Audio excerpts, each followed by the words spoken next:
viernes 19, después de eso ya no tendríamos clases presenciales, bueno, de Claro, estas, justamente, a no ser que exista alguna clase recuperativa que podamos hacer más adelante, la clase del día viernes que suspendió, no sé si se va a reprogramar ya por un tema de, no de mi disponibilidad, sino por el tema de la disponibilidad, digamos, de espacio físico, ¿cierto? Y programación de los demás cursos, porque saben que es complicado hacerlo por el tema, digamos, de los aforos que hay todavía que seguimos en pandemia.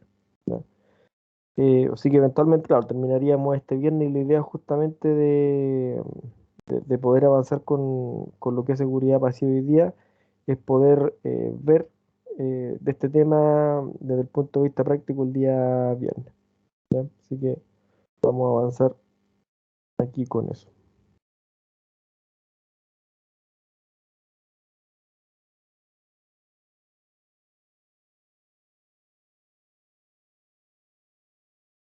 Ya.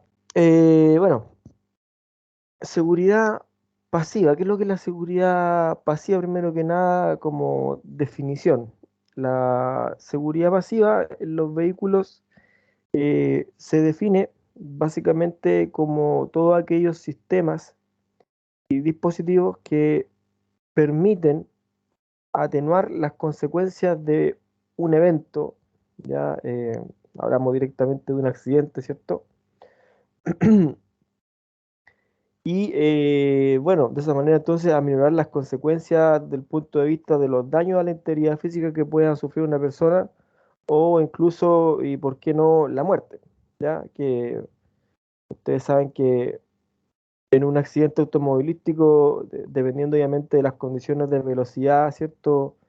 Y, y de las dimensiones también, digamos, y las características del vehículo, las probabilidades se ven aumentadas, ¿cierto? O disminuidas justamente en base a los diversos sistemas que puedan existir en el vehículo y también las condiciones en las cuales se produce el accidente desde el punto de vista de también las consideraciones que toman los usuarios, ¿ya? El simple hecho, por ejemplo, de la utilización del cinturón de seguridad en los vehículos reduce hasta en un 80% la posibilidad, digamos, de sufrir eh, daños o en realidad de fallecer en un accidente automovilístico, dado que nosotros cuando hablamos en general de seguridad pasiva, normalmente lo primero que se les viene a la cabeza al chiquillo es pensar en el sistema airbag, en las bolsas de aire, ¿ya? Sin embargo, el sistema de seguridad pasiva por excelencia, digamos, por defecto que se encuentra disponible en todos los vehículos, ¿ya? Desde prácticamente el inicio de los tiempos, ¿ya? No el inicio de los tiempos, pero sí desde hace mucho tiempo el cinturón de seguridad. Y está demostrado y archicomprobado que es el dispositivo que más salva vidas, ¿ya? En un accidente, ¿ya? Eh, bueno, en términos generales, cuando ocurre, en este caso, un accidente automovilístico, se tienen que tomar en consideración ciertas fuerzas, ¿ya? Que son las que se ven involucradas, en este caso, en el accidente, ¿ya? No es lo mismo chocar, lógicamente, a una velocidad de 20 kilómetros por hora o 40 kilómetros por hora a 100 kilómetros por hora, ¿ya? Las consecuencias, por supuesto, van a ser mucho más catastróficas. Sin embargo, un choque que se produce a 50 kilómetros por hora, dependiendo en este caso de la masa que posea el vehículo y también en este caso de las velocidades que eventualmente pueda tener el objeto con el cual se choca, ¿ya? Van a ser, en este caso, va a tener consecuencias más nefastas en función justamente de estas condiciones que se den. ¿Ya? Em, por lo tanto, la velocidad y la masa son críticas a la hora de justamente determinar cuáles son los daños que vamos a sufrir, ¿cierto? Y bueno, para esto el vehículo dispone de diversos dispositivos de seguridad pasiva, ¿ya? Que están diseñados no solamente para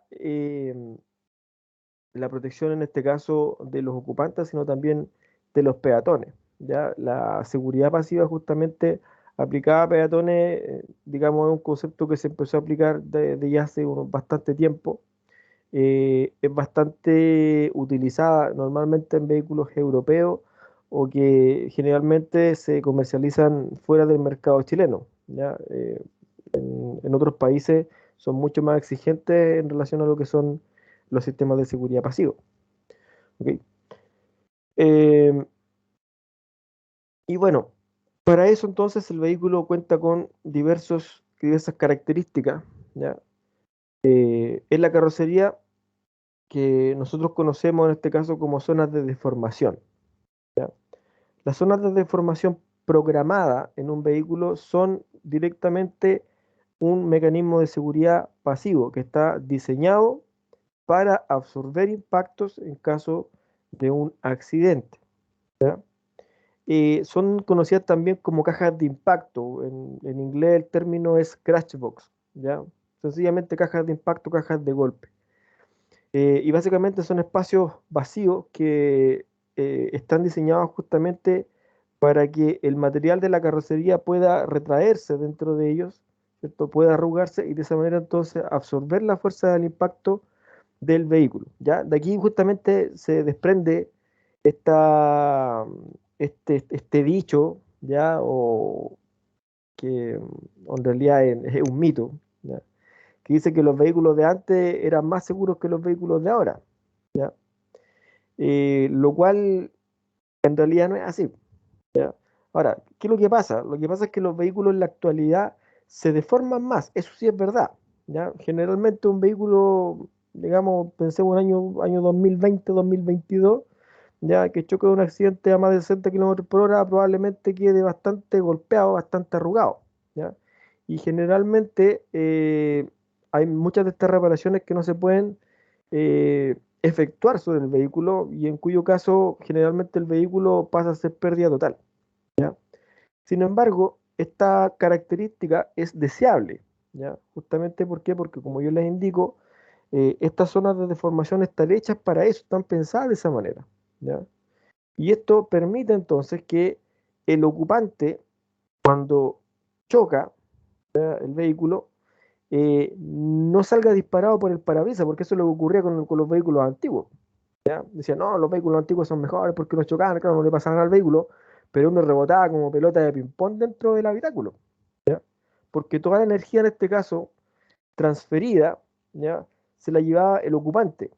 Y pensemos que en primera instancia, cuando recién se empezó a ocupar el cinturón de seguridad en vehículos que fue por allá por los años 50, más o menos, eran cinturones, digamos, de dos puntas, cinturones que eran horizontales, de estos que iban atravesados en la cintura. Y la verdad que chocar a 80 kilómetros por hora o 100 kilómetros por hora, eh, la verdad que si el impacto era fuerte y el vehículo no tenía esta capacidad de absorción de impacto, uno podía quedar bastante doblado alrededor del cinturón, ¿ya? Entonces, a raíz de esto también es que después hubiera un cambio en relación a lo que es el cinturón de seguridad, que es el que utilizamos actualmente, que es el de tres puntas, ya que no solamente da soporte a la cadera, ¿cierto? Sino que también tiene una segunda vía que pasa por la clavícula, ¿cierto? Y de esa manera evita que nosotros podamos desplazarnos hacia adelante, ¿ya? Bueno, las zonas de deformación entonces en los vehículos, como pueden darse cuenta ahí, eh, consiste en este caso básicamente en puntos de unión diseñados justamente para deformarse y acompañados justo también de las que de las zonas de deformación, los habitáculos generalmente llevan una zona que se conoce como habitáculo indeformable, ¿ya? Que es básicamente una jaula de seguridad, ¿ya? Que se está dada en este caso por estructura de anillos que se muestra aquí en la parte superior, ¿ya? En esa imagen. Y que justamente lo que persigue es que en esa zona específicamente, que es donde va el ocupante, ¿ya? Eso no se deforme, ya no se arrugue, no se comprima, para que el conductor en este caso quede, a lo mejor va a quedar encerrado dentro del habitáculo, pero no le va a pasar nada, ¿ya? La idea es esa, ¿no? Bueno, para medir la gravedad de los impactos en la actualidad en las carrocerías y cómo absorben los impactos, ¿cierto? Y cuál es la protección que ofrecen a los ocupantes.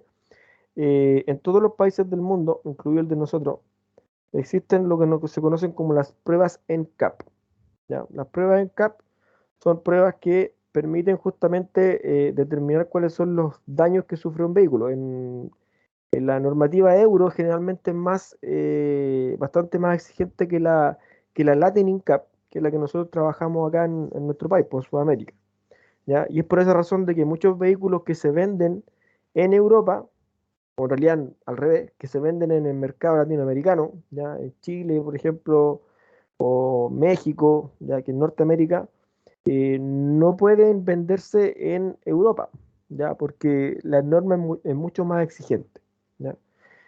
Un ejemplo claro, muy emblemático de lo que es seguridad pasiva en los vehículos, el famoso Nissan B16, ¿ya? El Nissan Sentra 2, en realidad, así ese es el nombre que tiene el modelo, ¿ya?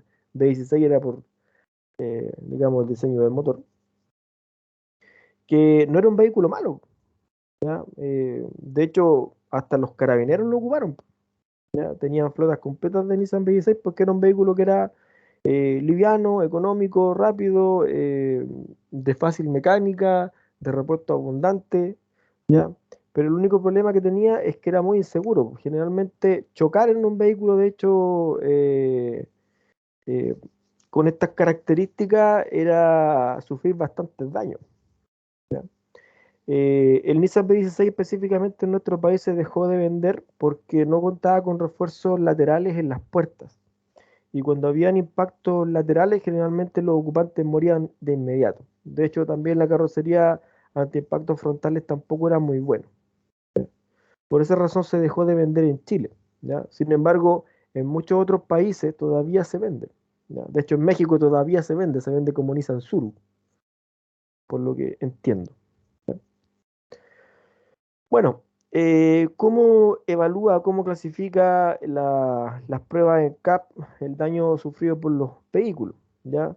Lo asigna con un puntaje en este caso dado por estrellas, donde el máximo de estrellas corresponde en este caso a 5 y que cuando le dan 5 estrellas implica que en este caso el daño que sufren los ocupantes en el vehículo corresponde a un 10% o menos digamos, de sufrir daños serios, ¿ya? Asociados a la integridad física o la muerte, ¿ya? Una estrella es la peor calificación posible. De hecho, es la calificación que recibió el Nissan Suru, el Nissan B16, eh, justamente en base a esta, a esta clasificación, ¿vale? Por eso que ya no se puede vender en nuestro país. Aparte que tampoco después tampoco tenía la posibilidad de bolsas de aire, no venían de serie y bueno, sencillamente salió del mercado y se prefirió en este caso traer otro modelo nuevo.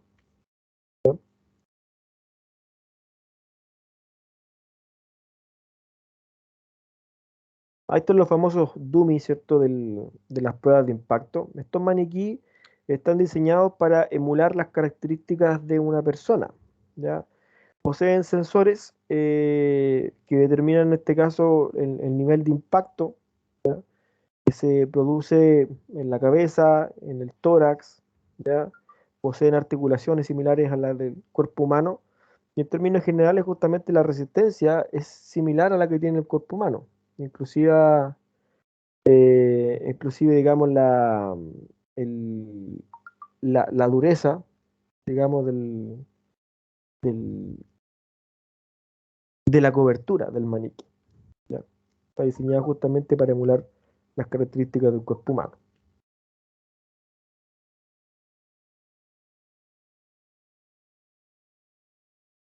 Eh, Otro sistema pasivo de seguridad disponible en el vehículo es el que se conoce como apoyacabezas activo, ¿ya? Este sistema no es muy conocido, ¿ya? Pero la verdad es que es muy importante, ¿ya? ¿Por qué es muy importante? Porque está demostrado estadísticamente en todos los accidentes que ocurren no solamente en nuestro país, sino también en todo el mundo, que la mayor cantidad de accidentes automovilísticos ¿ya? O accidentes de tráfico que ocurren en el mundo, se producen aproximadamente a menos de 50 o 40 kilómetros por hora. ¿Ya? A esa velocidad, generalmente, los daños que nosotros sufrimos como ocupantes no son muchos, no son muy graves, ¿ya? Pero hay una consecuencia que es bastante característica de este tipo de choque, y que es el daño en el cuello, ¿ya? En este caso en las cervicales, ¿ya? Que se debe al efecto látigo que sufre el cuello cuando el vehículo choca violentamente, ¿cierto? Se detiene y nosotros por la inercia, ¿cierto? Que en este caso estamos absorbiendo producto del impacto, hace que nosotros nos demos un cabezazo en la parte delantera del vehículo, llegando incluso pudiendo chocar, digamos, con el volante, y luego la cabeza se va violentamente hacia atrás, ¿ya? O al revés, se puede ir violentamente hacia atrás y luego hacia adelante. Entonces, ante esto se produce esta flexión típica en forma de S, ¿ya? En el cuello, que daña justamente las cervicales, ¿ya? Y para eso se diseña este apoyacabezas activo. El apoyacabezas activo debe ser el único sistema del vehículo en la actualidad que es completamente mecánico y reutilizable, ¿ya? Todos los demás sistemas de seguridad pasiva en el vehículo generalmente están hechos para usarse solamente una vez. Las bolsas de aire, los cinturones pirotécnicos, las carrocerías indeformables, ¿ya? Eh, Son de un uso, ¿ya? Hay que reemplazar todo una vez que digamos, ocurre el accidente. Pero el apoyacabezas activo consiste en un mecanismo, ¿ya? Que justamente es mecánico, ¿ya? Que va dentro del respaldo del asiento del conductor y que se activa por la presión que se genera cuando el ocupante, en este caso, presiona violentamente con el torso, con la espalda, ¿ya? El respaldo del asiento.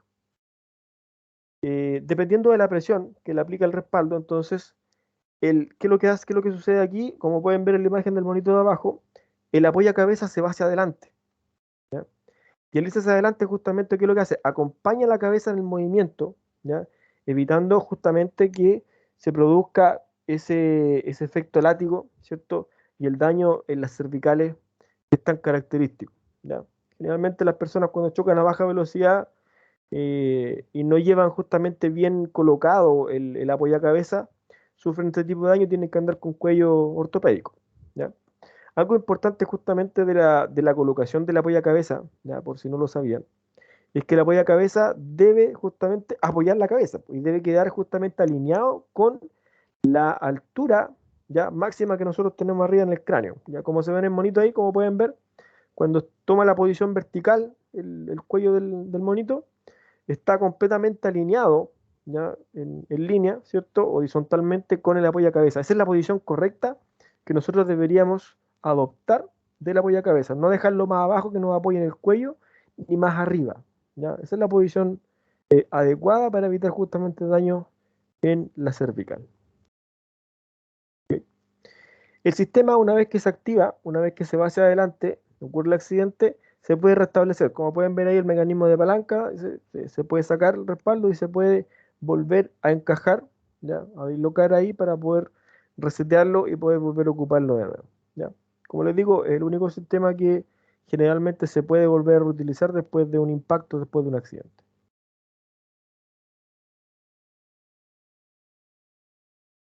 Los mecanismos de anclaje, ¿ya? ISOFIX. Estos son, si bien no son, digamos, para todas las personas, también son sistemas de seguridad pasivo incorporados en los vehículos, ¿ya? Que están diseñados para el anclaje de las sillas de bebé, ¿cierto? Y de niños un poquito más grandes. El ISOFIX cuenta con un mecanismo de bloqueo situado en la parte inferior, ¿ya? También puede tener un bloqueo en la parte superior a través de un cinturón adicional que sale desde el mismo asiento y se ancla también en el asiento, digamos, trasero, ¿ya? Ahora, por normativa, los ISOFIX siempre van a ir montados en el asiento trasero, ¿ya? porque la legislación, ¿cierto? Y las pruebas basadas justamente en estos accidentes automovilísticos han demostrado que la zona más segura para que el bebé viaje es en el asiento trasero y dependiendo de la edad pueden dejar mirando hacia atrás o mirando hacia adelante. En bebés menores a 1 año, generalmente siempre tienen que ir mirando hacia atrás, ¿ya? Porque en este caso todavía el infante, digamos, no tiene control de su propio cuerpo, ¿ya? Y de esa manera entonces es la forma más segura de evitar que éste pueda salir volando, ¿ya? Ahora, en nuestro país eso no está normado desde el punto de vista legal. Significa que si, por ejemplo, usted un carabinero lo pilla en la calle y va con el niñito con la silla mirando hacia adelante, no le va a decir nada. A él lo único que le va a importar es que él vaya en su silla y vaya amarradito, ¿ya? Pero en términos generales, la silla debería ir hacia atrás si el bebé tiene menos de 1 año, ¿ya? De ahí en adelante ya pueden girarla, ¿cierto? Y ya podría ir mirando hacia adelante, pero en términos generales, como les digo, depende de la edad. ¿Ok?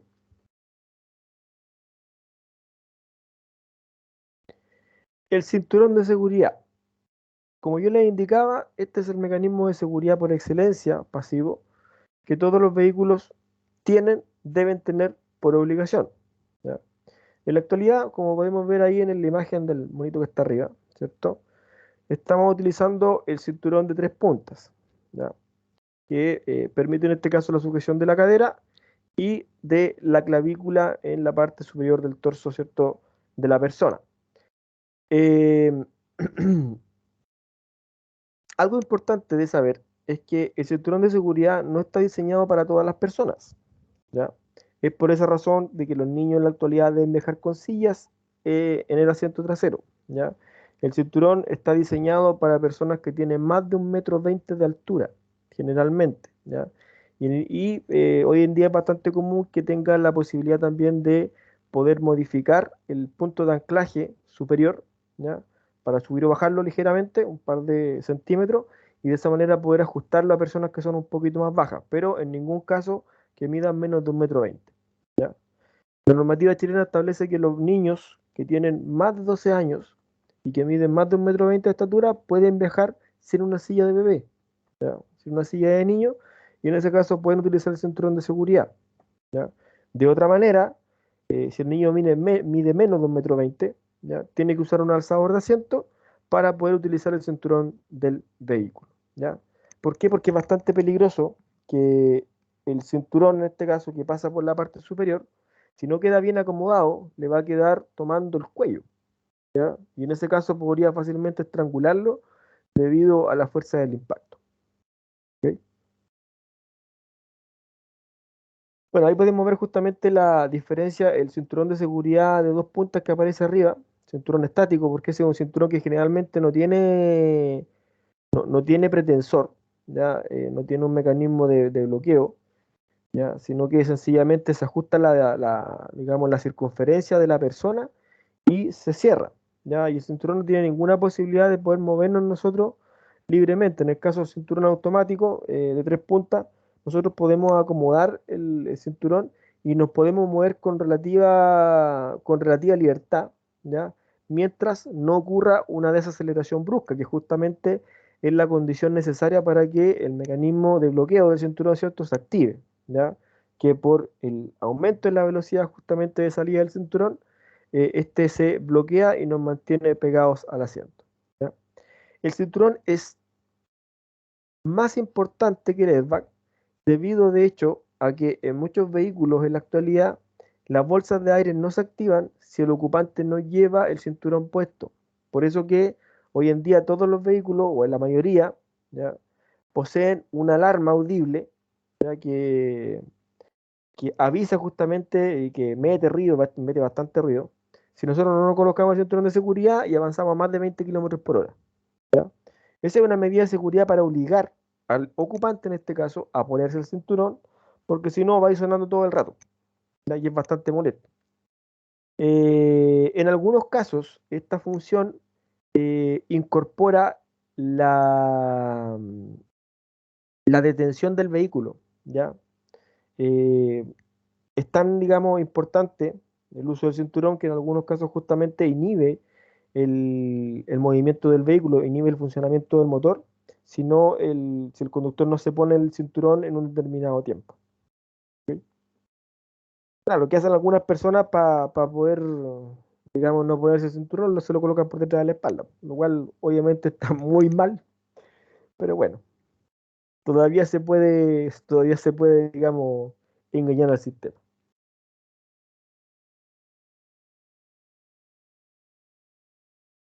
Bueno, retractores de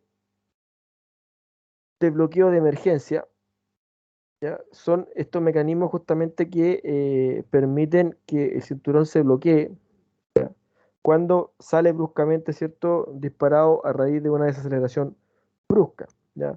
Existen varios mecanismos de retractor, en este caso del cinturón, ¿ya?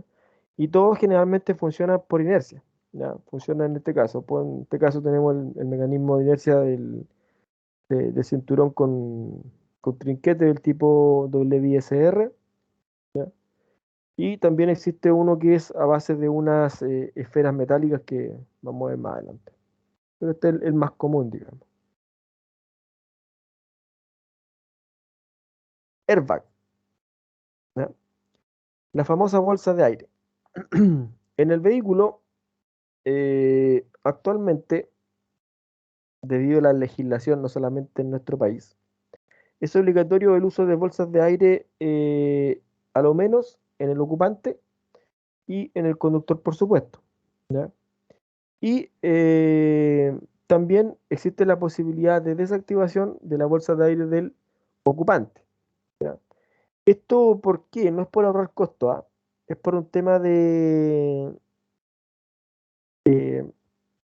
más que nada, de evitar daños mayores justamente al oído de las personas. ¿Por qué? Porque el disparo de la bolsa de aire es bastante violento, ¿ya? Y genera una onda de presión sonora que de hecho puede causar una... Oh, se me olvidó el término. Una pérdida de la audición de forma temporal, ¿ya? Debido a que el componente en este caso que produce el inflado de la bolsa de aire eh, es un combustible en estado sólido, ¿ya? Que sencillamente se inflama, ¿ya? Y provoca aire caliente. Y este aire caliente justamente es el que infla la bolsa de aire y al ser tan violenta el inflado de la bolsa produce una onda de presión que podría dañar fácilmente la audición. Si tenemos suerte va a ser temporal, si no, podría ser permanente incluso, ¿ya? Ahora, las bolsas de aire, como yo les decía, son obligatorias en la actualidad y se utilizaron, de hecho, en primera instancia, de tipo frontal, ¿ya? En el caso del conductor, sale en este caso de ahí del compartimento donde va la bocina, ¿cierto? Y en el caso de los ocupantes, en el tablero frente al mismo, ¿ok? Sin embargo, como podemos ver aquí abajo, podemos tener airbags laterales, ¿ya? Airbag de cortina, ¿ya? Y en la actualidad también podemos encontrar airbag de rodilla. Y también en el caso de los sistemas de seguridad pasivo para peatones, podemos encontrar también bolsas de aire ubicadas en la zona del cortafuegos del vehículo, ¿ya? Eh, para los ocupantes que chocan, en este caso, que podría eventualmente chocar un vehículo, para que éste no se golpee directamente la cabeza con el capó, ¿ya? De cierto, también existen algunos otros mecanismos que permiten la dislocación de las bisagras del capó para amortiguar el cabezazo que se va a dar la persona justamente contra el vehículo, ¿ya? Son bastante curiosos, no son tan comunes acá en nuestro país, pero existen, de hecho, de forma bastante común en Europa. Bien, aquí vemos la secuencia en este caso de accionamiento de la bolsa de aire, ¿ya? Hay que mencionar que el accionamiento de la bolsa de aire no es tan, digamos, simple de efectuar, ¿ah? No significa que usted vaya a chocar contra cualquier cosa y la bolsa de aire se vaya a activar, ¿ya? Así que si de repente ven esos videos donde alguien le pega una patada, ¿cierto?, al vehículo en adelante y se activa la bolsa de aire, eso es mentira. ¿Por qué? Porque los requisitos para que una bolsa de aire se active es primero que nada que el vehículo vaya a más de 25 kilómetros por hora, ¿ya? Eso como primer requisito, ¿ya? En algunos vehículos puede ser mayor. ¿Ya? Segundo, que ocurra una desaceleración brusca en el vehículo que sea captada en este caso por un sensor de inercia. Y tercero, que el choque en este caso que se vaya a producir tiene que abarcar un ángulo de 45 grados en relación a la línea central del vehículo como mínimo, ¿ya? Esas son las tres condiciones, digamos, para que se pueda activar la bolsa de aire. Eh, Adicionalmente, como yo les mencioné anteriormente, es posible que exista un cuarto requisito que consiste justamente en la utilización del cinturón de seguridad para que se complete la secuencia en este caso, ¿ya? Por lo tanto, no es tan simple la activación de la bolsa de aire. Ahora, ¿cuál es la secuencia de funcionamiento? Primero, la colisión, ¿ya? Se detecta la colisión, ¿mediante qué? Mediante la deformación, en este caso de la carrocería, producto del sensor de impacto que es ubicado normalmente en la parte delantera del vehículo, obviamente que es lo más lógico, ¿cierto? Que exista la velocidad adecuada para que se pueda producir, ¿cierto? Y además se produzca una desaceleración brusca que pueda también interpretarse como la detención súbita del vehículo y eso se interpreta entonces como un choque, ¿ya? Una vez que se produce la detección de la colisión, se toma la decisión de efectuar la ignición del airbag, ¿ya? Entonces se infla la bolsa de aire y en este caso, dependiendo de cuántas personas de hecho vayan dentro del vehículo, porque esto también puede ser un, digamos, un requisito.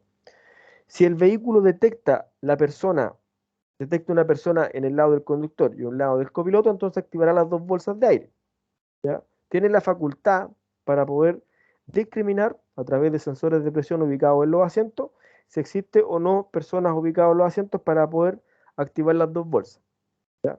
Ahora, en los vehículos que no poseen sensores de presión en los asientos, generalmente se utilizan la llavecita, ¿ya? Que permite la desactivación de la bolsa de aire, ¿ya? En este caso para el copiloto. Ahora, ¿cuándo nosotros podríamos requerir desactivar el airbag? Cuando en un vehículo, por ejemplo, que no tiene asiento trasero y por obligación tenemos que llevar la silla de bebé en el asiento del acompañante, es necesario desactivar la bolsa de aire, ¿ya? ¿Por qué? Porque la bolsa de aire no es compatible, ¿ya? La activación no es compatible justamente con la presencia de niños o de sillas de bebé justamente frente a ella, ¿ya? El impacto es bastante violento y la silla va a saltar a cualquier parte, ¿ya? Incluso podría tirar al bebé lejos por fuera del habitáculo, ¿ya? Entonces, en esas condiciones podría ser necesario efectuar la desactivación, digamos, manual de la bolsa de aire, ¿ya? Bueno, una vez que se efectúa la ignición, ya, del inflador, se produce el gas de nitrógeno. Eso es el gas que se utiliza para el inflado de la bolsa, ¿ya? Que se produce en base a un combustible en estado sólido que está dentro del igniter, que es o el fulminante, ya podríamos llamarlo, del dispositivo de inflado, ¿ya? Que produce entonces el gas de nitrógeno necesario para inflar la bolsa de aire, ¿ya? Desde que se produce la colisión hasta que se produce el gas para inflar el airbag, han pasado apenas 20 milisegundos, ¿ya? La secuencia completa de encendido de una bolsa de aire dura, como dice más abajo, entre 105 y 150 milisegundos, ¿ya? Es bastante rápido. De hecho, la bolsa de aire está comprobado que sale a una velocidad de aproximadamente de 300 kilómetros por hora, ¿ya? O sea, la bolsa está en un momento y de forma instantánea aparece frente a nuestros ojos, ¿ya? Es bastante rápido el proceso de inflado, ¿ya? Una vez que se produce entonces el gas de nitrógeno para el inflado de la bolsa, ¿cierto? Se produce el despliegue de la bolsa. A los 35 segundos se produce el inflado del 80% de la capacidad total de la bolsa, ¿ya? Y a los 40 milisegundos se produce el despliegue total. Ahora, ¿por qué existe una diferencia? En este caso, aquí ubicado a los 35 segundos y a los 40 milisegundos. Porque como yo les mencioné anteriormente, la bolsa está diseñada para ser utilizada con el cinturón de seguridad. ¿Ya? Está más o menos comprobado, ¿ya? En pruebas hechas en laboratorio, de que 35 milisegundos la bolsa alcanza a enfriar un 80%, ¿ya? Y el restante espacio que queda entre la persona y la bolsa de aire, ¿ya? Es lo que se va a alcanzar a mover justamente el ocupante para hacer contacto con la bolsa. ¿Por qué se infla solamente el 80%? ¿Ya? Porque lo que se busca es que la bolsa no esté completamente dura en el momento que la persona se pegue el cabezazo con la bolsa. ¿Ya? Porque pegarse con una bolsa de aire, chiquillos, es bastante violento, equivale más o menos a pegarse como contra una pared un cabezazo. ¿Ya? Es bastante duro. Por eso que es imperativo el uso del cinturón de seguridad, ¿ya? Porque de esa manera nos vamos a asegurar de que no nos vamos a desplazar más de lo requerido, ¿ya? Para pegarnos el bolsazo. ¿Ya? Entonces, cuando ya se infla la bolsa a los 40 milisegundos, la persona ya ha hecho contacto con la bolsa de aire, ¿ya? Y ahí básicamente termina de mantenerlo, ¿ya? Apoyado, ¿ya? De sostenerlo ahí el instante que dura, digamos, la inercia del choque, ¿ya? Y luego se produce la ventilación del gas. Ahora, la ventilación del gas en la bolsa no es que quede atrapado, ¿ya? Como ustedes de repente pueden ver en las películas que la persona se le revienta la bolsa de aire y queda atrapada con la bolsa, ¿ya? Y que después no puede salir, eso es mentira, ¿ya? Porque la bolsa de aire es como una especie de paracaídas, ¿ya? En la base, en la parte superior, está llena de orificios, ¿ya? Y una vez que se produce el inflado violentamente, automáticamente la bolsa se desinfla de inmediato, ¿ya? Entonces, la bolsa no queda inflada permanentemente, sino que solamente se infla de forma momentánea y se desinfla de inmediato, ¿ya? Entonces, hasta ahí la secuencia justamente dura aproximadamente de entre 100 a 150 milisegundos y esto va a depender, bueno, de lo súbito que sea el impacto, ¿ya? Si se choca a 25 kilómetros por hora o a 100 kilómetros por hora, por supuesto que los efectos son diferentes y por eso que hay un delta, una diferencia aquí de aproximadamente 45 milisegundos, ¿cierto? En la secuencia total, ¿ya?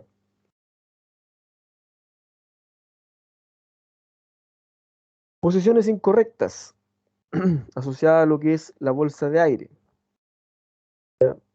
No se deben colocar ningún tipo de objeto frente a el espacio donde se encuentra ubicada la bolsa de aire y tampoco debemos ir apoyados justamente contra el espacio donde va, donde esta va almacenada. Ya tampoco colocar los pies como aparece ahí o manejar con el asiento seteado de forma incorrecta. Ya yo he visto, bueno, esto no es por sonar machista, pero yo generalmente cuando me toca manejar y veo a las señoras que van manejando el auto, siempre van con el auto con el pecho pegado al volante, ¿ya? No sé por qué, yo creo que a lo mejor les da una falsa sensación de seguridad, ¿ya? Pero generalmente es así, ¿ya? Y van ahí súper apretadas contra el volante, no sé por qué, ¿ya?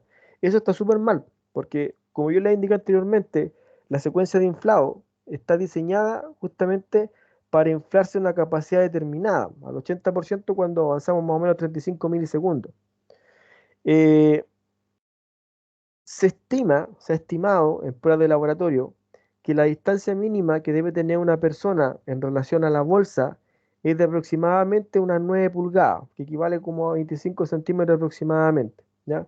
Esa distancia es óptima para que cuando la persona, en caso de que ocurra un accidente, se desplace hacia adelante, lo haga cuando la bolsa se inflaba al 80% y no al 100%, ¿ya? Y de esa manera entonces el efecto que va a sufrir producto del impacto de la bolsa sobre la cara va a ser bastante menor.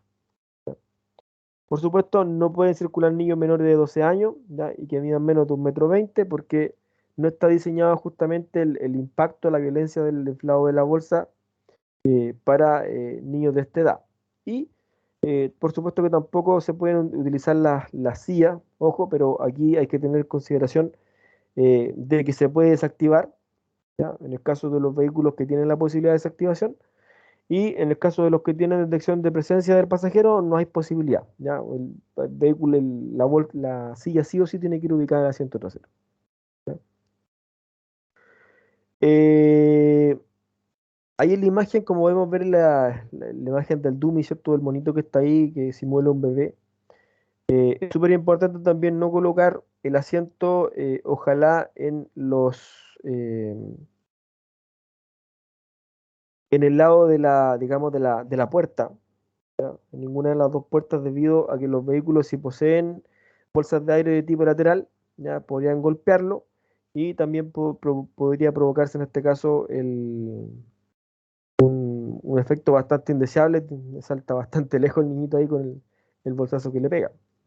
¿Ya? El asiento de preferencia siempre tiene que ir ubicado en el asiento, en la parte central del asiento trasero, ¿ya? Para evitar justamente que cualquier bolsa pueda tener contacto con él. ¿Ya? En la actualidad existen algunos cinturones de seguridad también, que esto se me olvidaba comentarle, que también tienen bolsas de aire, ¿ya? Que son unos cinturones que son un poquito más gruesos, y que internamente la tira posee también un airbag, que lo que permite en este caso es disminuir el roce, ¿ya? Y el tirón que pega el cinturón de seguridad cuando se retrae, ¿ya? Haciéndolo más blando.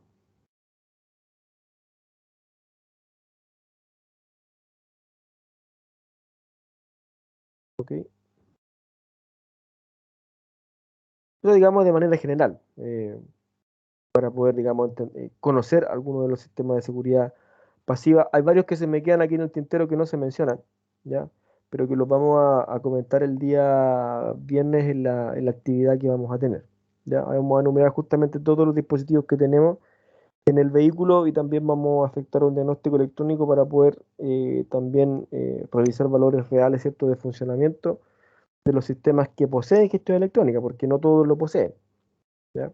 Principalmente el airbag, ¿cierto? Y los cinturones con retractor, ¿ya? Automático, que permite justamente que la persona se mantenga pegada al asiento y la bolsa no le dé de lleno. ¿Ok? ¿Alguna pregunta?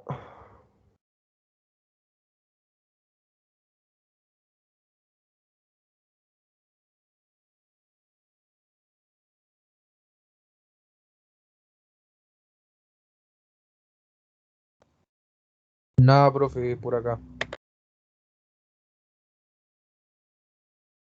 Ok.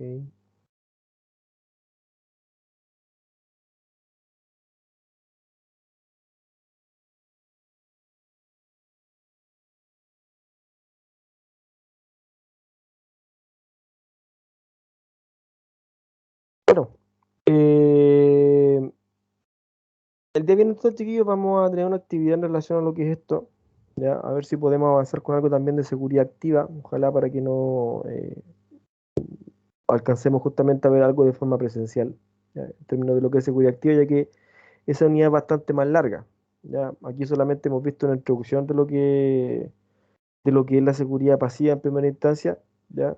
Pero da harto paño que cortar, así que ahí lo vamos a estar comentando el día viernes, ¿ya? De forma presencial, que lógicamente, como ustedes bien saben, siempre se entiende bastante mejor cuando nos vemos las caras, ¿cierto? Y podemos evidenciarlo en un vehículo, ¿ya? Así que el día viernes entonces los espero para que efectuemos dicha actividad. ¿Ok? Vale, profe, cuídese, que esté bien. Igualmente, que estén bien, que tengan buena tarde, y nos vemos el día viernes. Chao, chao. Chao, profe. Hasta luego.